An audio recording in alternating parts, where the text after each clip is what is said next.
ഒരു football fan എന്ന നിലയിൽ നമ്മൾ ഫുട്ബോൾ കാണാനും അത് ആസ്വദിക്കാനൊക്കെ തുടങ്ങിയിട്ട് ഒരുപാട് വർഷങ്ങളായി. അതിനിടയിൽ ഒരുപാട് താരങ്ങളുടെ മിന്നലാട്ടത്തിന് നമ്മൾ സാക്ഷിയായിട്ടുണ്ട്. എന്നാൽ കാൽപന്തിന്റെ വശ്യസുന്ദര ഭൂമിയിൽ ഒരുപാട് പ്രതീക്ഷകളുമായി വന്ന് ആരാധകരുടെ ഹൃദയങ്ങളിൽ സ്ഥാനം പിടിച്ചവർ അവസാനം ഒന്നുമല്ലാതെയായി വിദൂരതയിലേക്ക് മാഞ്ഞുപോയ ചില താരങ്ങളുണ്ട്. അത്തരത്തിലുള്ള ചില നിർഭാഗ്യവാന്മാരായ താരങ്ങളെക്കുറിച്ചാണ് ഈ വീഡിയോയിൽ നമ്മൾ പറയാൻ പോകുന്നത്.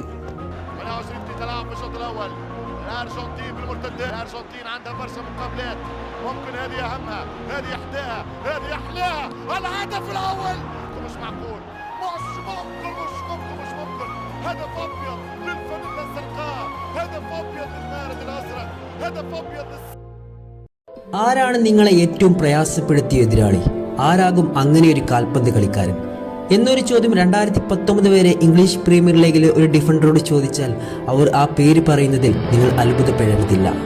അതെ, ഏഡൻ മൈക്കിൾ ഹസാർഡ്. ചെൽസിയുടെ ജേഴ്സിയിൽ അയാൾ ഒരു അത്ഭുതമായിരുന്നു.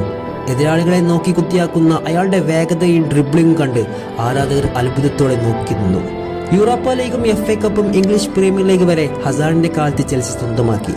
ഒരിക്കൽ ലിവർപൂളിന്റെ പരിശീലകനായ യൂർഗൻ ക്ലോപ്പ് ഹസാർഡിനെ കുറിച്ച് പറഞ്ഞത് ഇങ്ങനെയായിരുന്നു: deep defending and then giving the ball to Eden Hazard. Wow! തൻ്റെ ടീമിനെതിരെ കളിക്കുന്ന ഒരു താരത്തെക്കുറിച്ച് ഒരു കോച്ച് ഇങ്ങനെ പറയണമെങ്കിൽ അയാൾ എത്ര വലിയ താരമാകണം, അയാൾ എത്ര വലിയ മഹാനായിരിക്കണം. ആ കാലത്ത് ഇംഗ്ലീഷ് പ്രീമിയർ ലീഗിലെ താരങ്ങൾ ചെൽസിക്കെതിരെ കളിക്കുമ്പോൾ എല്ലാം ഭയപ്പെട്ടത് ഹസാർഡിനെ പിടിക്കുന്നതിലായിരുന്നു. ഒരു പിടിയും തരാതെ കുതിക്കുന്ന അദ്ദേഹത്തിന്റെ ഡ്രിബ്ലിംഗ് മികവ് കണ്ട് എതിരാളികൾ വളരെയധികം താഴ്ന്നു പോയിരുന്നു. അങ്ങനെ സന്തോഷത്തോടെ പോകുന്ന ഹസാർഡിന്റെ കരിയർ മാറി മറിഞ്ഞത് 2019 റിയൽ മാഡ്രിഡിലേക്കുള്ള ട്രാൻസ്ഫറിലാണ്. 2019 യൂറോപ്പ ലീഗ് ചെൽസി ചൂടിയ സമയം ഒരു നൊമ്പരത്തോടെ ചെൽസി ആരാധകരോട് അയാൾ ഇങ്ങനെ പറഞ്ഞു: I think it's time to good bye. അങ്ങനെ 2019 ഒരുപാട് പ്രതീക്ഷയോടെ റയലിന്റെ തൂവള ജേഴ്സിയിലേക്ക് ക്രിസ്ത്യാനോ റൊണാൾഡോയുടെ വിടവ് നികത്താൻ അയാൾ ബെർണബിയിലെത്തി. എന്നാൽ പിന്നീട് നടന്നത് ആ താരത്തിന്റെ തകർച്ചയായിരുന്നു. തുടരെയുള്ള പരിക്ക് ഹസാർഡിന്റെ കരിയറിനെ തന്നെ ഇല്ലാതെയാക്കി. കിട്ടുന്ന സമയം മുതലെടുക്കാൻ കഴിയാതെ സൈഡ് ബെഞ്ചിൽ മാത്രം ഒതുങ്ങി നിൽക്കേണ്ടി വന്നു. ഒരു കാലഘട്ടം മടക്കി ഭരിച്ച പന്താട്ടക്കാരൻ ഒന്നുമില്ലാതെയായി.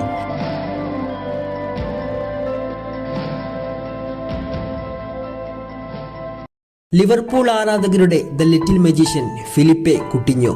വർഷം 2013.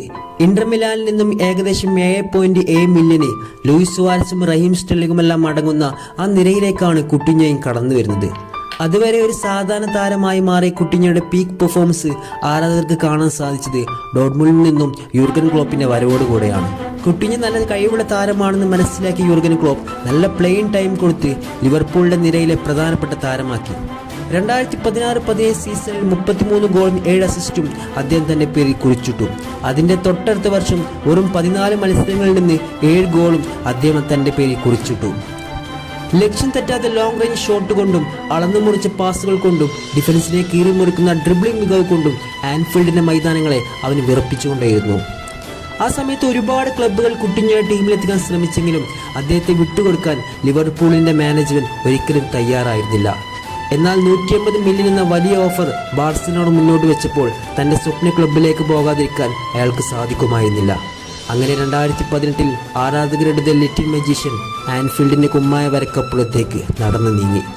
എന്നാൽ ആ നീക്കം തന്റെ കരിയറിനെ തന്നെ നശിപ്പിക്കുന്ന ഒന്നായിരുന്നുവെന്ന് അയാൾ മനസ്സിലാക്കിയിരുന്നില്ല. ബാർസയിലെത്തിയപ്പോൾ കാര്യങ്ങളെല്ലാം കുട്ടിഞ്ഞോയ്ക്ക് തിരിച്ചായി. ഒരുപാട് താരങ്ങൾ ഉണ്ടായതുകൊണ്ട് തന്നെ അവിടെ പ്ലേയിങ് ടൈം വളരെ കുറവായി. അതിലേക്ക് തുടരെയുള്ള പരിക്കുകൂടെ വന്നതോടെ ബാർസലോണയ്ക്ക് കുട്ടിഞ്ഞോ ഒരു ഭാരമായി മാറി. പിന്നീട് അദ്ദേഹത്തെ ബയണിലേക്ക് ലോണിൽ വിടുകയും പിന്നീട് ഇംഗ്ലീഷ് പ്രീമിയറിലേക്ക് മുഴുവൻ റിലീസ് ക്ലോസ് കൊടുത്ത് അദ്ദേഹത്തെ വിട്ടെങ്കിലും ആ പ്രൈം ടൈമിലെ നിഴലായി അയാൾ മാറിക്കഴിഞ്ഞു. പരിക്കുകൾ അയാളുടെ കരിയറിനെ തന്നെ നശിപ്പിച്ചു. ഒരു കാലത്ത് പലതും വെട്ടിപ്പിടിക്കാൻ കഴിയുമെന്ന നമ്മൾ വിചാരിച്ച താരം ഒടുക്കം ദുരന്തമായി മാറി. പുതിയ സീസണിലെ തുടക്കത്തിൽ തന്നെ പരിക്ക് പറ്റിയത് മൂലം ആരാധകരുടെ ലിറ്റിൽ മജീഷ്യൻ ഒരു നൊമ്പരമായി മാറി.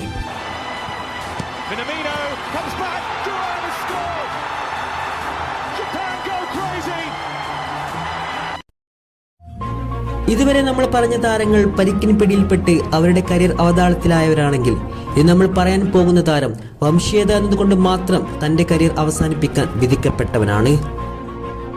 ഗോളുകൾ അടിക്കാൻ തിടുക്കം കൂട്ടുന്ന കാൽപന്ത് ലോകത്ത് മറ്റുള്ളവരെ കൊണ്ട് ഗോളടിപ്പിക്കാൻ ഒരു ദിവ്യനുണ്ടായിരുന്നു.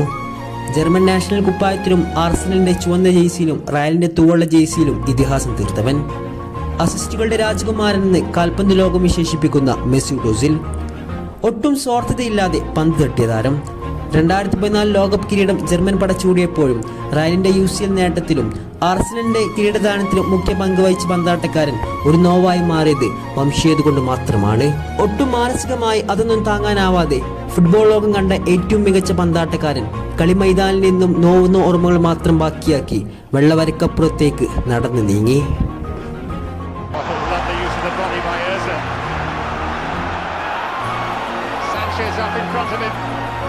Sanchez peeling off. Ozil wants it back.